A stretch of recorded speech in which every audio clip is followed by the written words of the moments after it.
La moitié. Tu gardes celui-là pour la semence. D'abord. Mais j'aurais pu en vendre encore. Seulement le prix a baissé. Le blé, il te sert à quoi? Des fois, je comprends mal ce que tu demandes. C'est toujours quand c'est simple. Le blé, à quoi ça te sert? Pour le pain.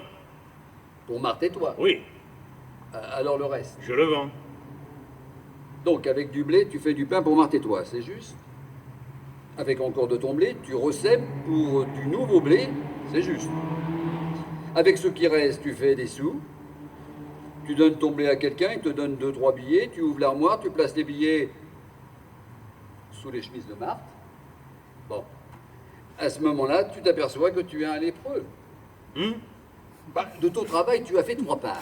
Une qui te sert à vivre, une autre qui te donne l'assurance de vivre l'an prochain, une troisième qui est en papier plié sous les chemises de Marthe. Qu'est-ce que tu as fait pour les lépreux dans tout ça? Rien. Il y a une partie de ton travail qui est perdue. Perdu, mais comment ça perdu? C'est de l'argent. Entendons-nous, je force un peu pour te faire comprendre. Explique-toi. La lèpre, c'est de l'amour sans emploi. Oui. Qu'est-ce que tu te figures d'être? Tu me regardes comme si tu me voulais du mal. Mais non, et tu le sais, je te regarde parce que je te corrige. Et qu'est-ce que je suis? Tu es un homme, un point c'est tout. Oui, je suis un homme. Pas plus. Pas plus. Le tort, c'est de se croire plus. Et Jourdan resta muet parce qu'il cherchait ce que cela voulait dire. Il y avait toujours quelque chose de pas clair. Bobby le laissa un moment avec le souvenir des mots autour de lui. Avec tes sous, qu'est-ce que tu peux acheter pour guérir la lèpre? Rien. À qui veux-tu que j'achète? Au monde. Quel monde? Tu as du blé, assez pour ton pain, assez pour ta semence, alors tu es riche. Riche.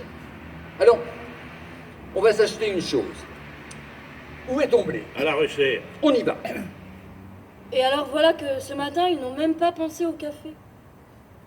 J'ai regardé par la fenêtre, c'est le grand gel. Bobby a trouvé un balai en genêt. Il le porte d'une main et de l'autre, il tient l'oreille du sac de blé. Le ciel est mort comme un vieux billot de bois sans sève. Bobby balaie, il fait place nette. Il a vidé le sac de blé, ça pouvait faire à peu près 50 kilos.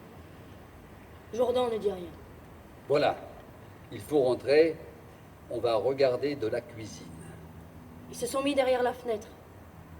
Ils regardent. Un oiseau vient de passer. Il frappe le tas de blé à plein fouet. Il se secoue, il est étonné.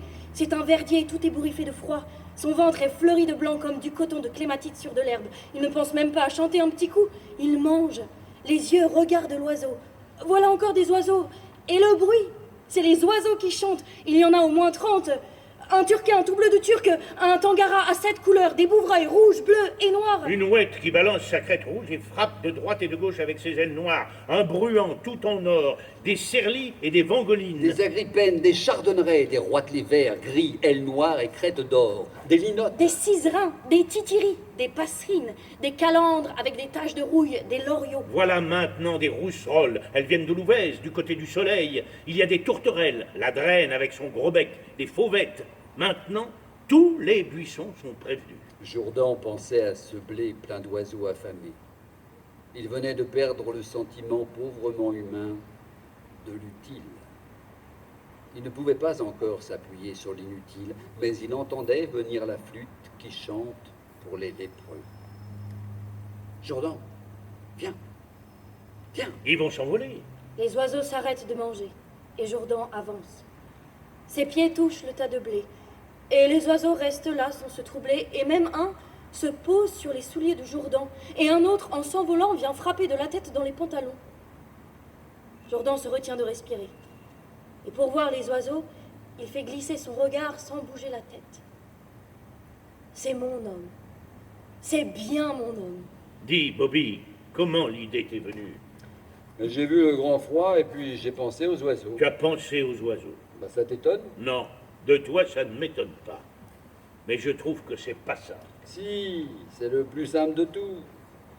Il faut que tout le monde mange, voilà à quoi j'ai pensé. Mais je ne sais rien pour les oiseaux et je ne sais rien pour rien. Il ne faut pas me faire plus fort que ce que je suis. Il y a une grande joie qui nous vient des bêtes. Tu as pensé aux oiseaux. Ah. Marthe, donne-nous pour une fois le petit verre d'eau de vie. On va trinquer? Tous les trois? Tous les trois pour la dernière fois. Comment dernière? Tu vas partir?